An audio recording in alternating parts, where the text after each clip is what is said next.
Hey guys, Jarell here, back with more reactions to Fringe. We are on episode 17 of season 3. The last episode was kind of an episodic one, however it was starting to show something that Walter had already feared, that the universe of our universe is still continuing to break down. The guy in that episode managed to defy the laws of physics and make two of the heaviest elements known to man as lighter than helium, which is really weird. But the big question I've got was at the end of the episode, Walter had been going on about these soul magnets throughout the episode to try to bring William Bell back to life, and he hit the bell in Nina's office, and then it cut to Olivia and Peter, and she turned around and she started talking like him, but through her. I've got to go find out more. If this is even remotely what I think it may be, this is insane. Let's go find out. This is episode 17. Ask him when he planned it. Well, several months ago, when I first met Olivia in my office on the other side, I gave her a cup of tea. The soul magnets were in that tea. As you can see, I am quite alive. This is insane.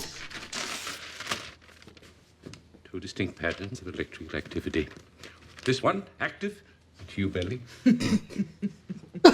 Now, Olivia's brain can accommodate my consciousness for several weeks before anything would happen to her. Weeks? If I leave Olivia's brain now without finding a suitable host, I would die. You said you know how I feel. She's awfully calm. You said you know pain. That you wanted to kill yourself too, you said that. Yes. So? What's your reason to stick around?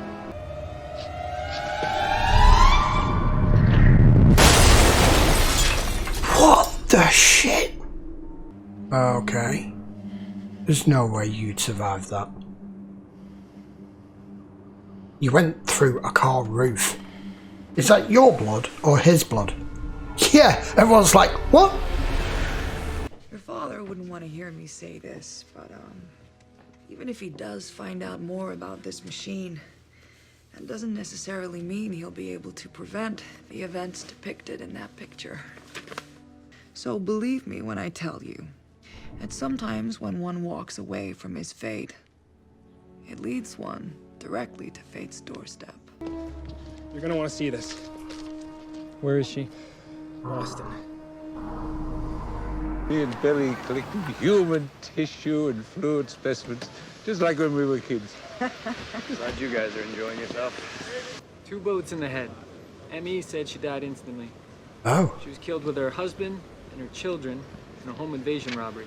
That is, until I get a call about Mrs. Gray's body disappearing from the morgue. I assumed it was stolen. It's a reasonable assumption.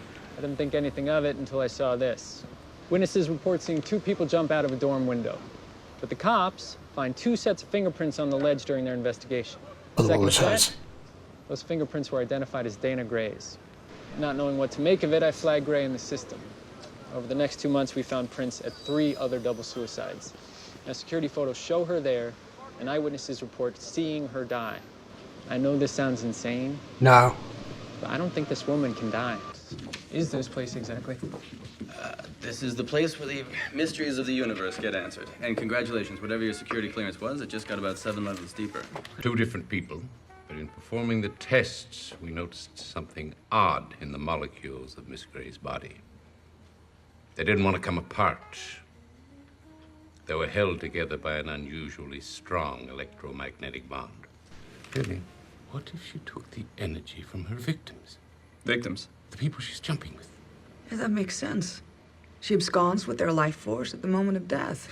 Life force? You mean like a soul? I mean, perhaps Ms. Gray has found a way to capture some vital portion of another person's essential energy and therefore has extended her own life. I really want to help you, but you have to let me do that, okay? So she's stealing their It's too energy. important to do over the phone. You're just trying to trick me. You're gonna send the police to stop me. No, listen to me, Brian. I would never do that. I promise, okay? Well, if there was a particularly challenging call, a person who was at risk, we'd forward it to her. She was amazing. In 3 months, she saved at least 37 lives. I don't want to hurt them. But I will. You have to save them. There's a duffel bag with my bomb. Oh, no. East Bay, Railway Train 67, Car 2. Didn't try to stop him either. Brain dead patient like this could be 1 in a million. Huh. William. What? No. You can't put him in a cow. One of these things is not like the others. What's that? You never watched Sesame Street? The Afterlife of the Soul. These other books are clinical. But this one's religious. Exactly. What if that book's not for other people, it's for her? Maybe she's the one that wants to die. No. Hook me up to an EEG machine and decipher my thoughts. That may work. But still, I'd have to milk you. We could assign Astrid. Dana Gray's description just went out of the police bulletin in Dorchester. Somebody spotted her. If she can't die, her soul, energy, whatever you want to call it, is bound to her body. Maybe she's trying to go with theirs. Yeah, that's what I thought. Hitchhiker. Like a stowaway to heaven? Yeah. More like a trophy room. So clearly this guy was nuts. Yep. The clinical term is sociopath, but... Found this invoice in the bathroom. 20 pounds of plastic explosives. The train. This guy was making a bomb. So where is it? Damn. Okay, I'll pick them up on the way. Yes, because she's staying on the train. Okay. Check his credit cards. ATM withdrawals, Metro cards. I want a list of possible targets. Any place this guy would want to blow up. She's been trying to stow away on the souls of the recently dead, which is why she's been using suicide victims. And how is that related to the plastic explosives about to be detonated somewhere in the city? Because her plan isn't working. Placed a phone call half an hour before he shot himself. Boston area code. How much you want to bet that's Dana Gray's phone number? Can you change the outgoing caller ID on this phone from here? Yeah, sure. What are you thinking? She may not answer this number, but I know whose number she will answer.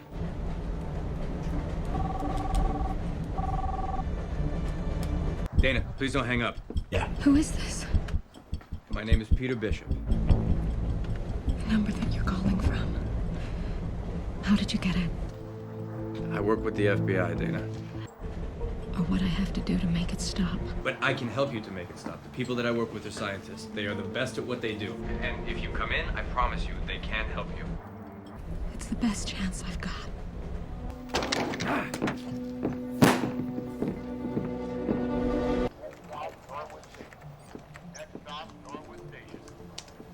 Ah. Here it is. I've got it open. There are 3 different trains from 3 different points of origin that stop in Norwood at this time of night. You sure? Yeah, the 6:15, the 6:25, and the 6:45. 10 minutes ago?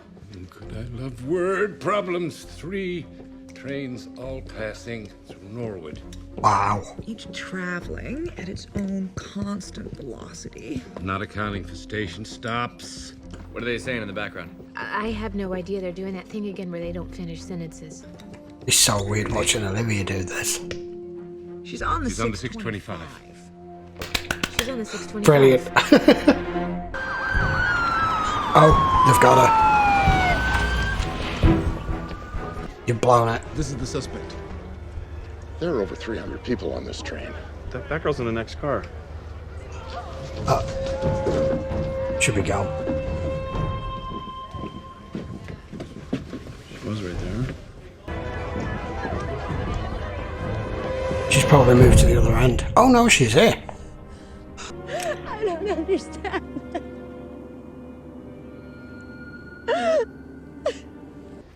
I don't get it. She's gone.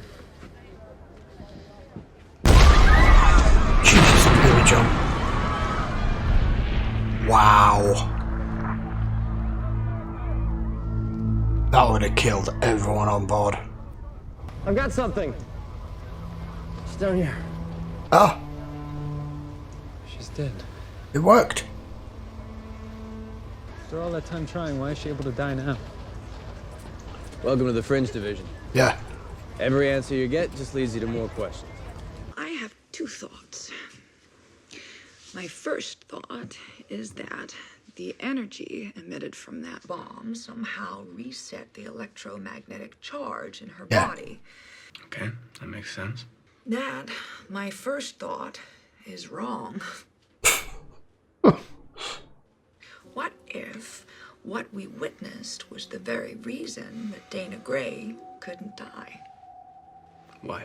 Because she needed to be here to save those people's lives. Huh. See? It's a church bell.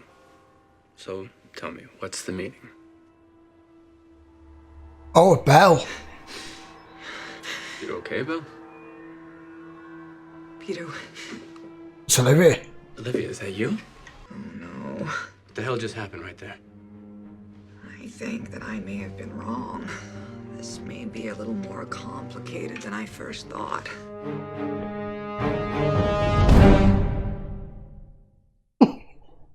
Alright, I have to admit that was a very surreal, unusual episode.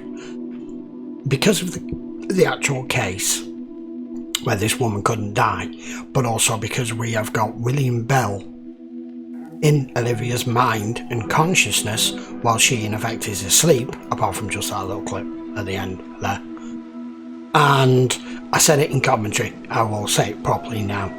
Anna Torv, who plays Olivia Dunham, must have had some coaching and some advice and some practice, some serious practice on how to pull off pretending to be William Bell, otherwise known as Leonard Nimoy, because we know him in his most famous role as Spock, and he still spoke the same way in everything that he was in. He has that cadence and those inflections that he uses, and he does like part sentences with extended pauses and silences. It's very hard to describe, but if you ever watched a lot of stuff with Leonard Nimoy in it, you'll know what I mean. And she pulled that off really well, even down to the eyebrow twitch, which he always had. Anyway, put that to one side. And the fact that the two of them, him and Walter together, even though he's in Olivia's body, are acting like a couple of school kids that have gone back to first grade science class and are smoking weed in the lab and considering whether they should put him in a cow and all sorts of crazy stuff. That was just insane. I just want to know what he means there at the end now, where he's like, this may be a bit more complicated than what I thought, because the minute another bell went off, his consciousness either vanished or went inert, and Olivia came back for a few seconds and then he came back again, so obviously there's going to be complications. As regards the episode, it was just episode of the week, but it was a very weird one. Still no full explanation, as he has pointed out at the end there, as to why this woman couldn't die. It must have... I thought it was going to go down the route of something to do with the universe still breaking down, but it didn't. It was saying that she really did get struck by lightning twice, and maybe that supercharged her atoms and her molecules to make them bind together with electromagnetism, so they literally couldn't break apart, which is why all these attempts that she tried, she couldn't die.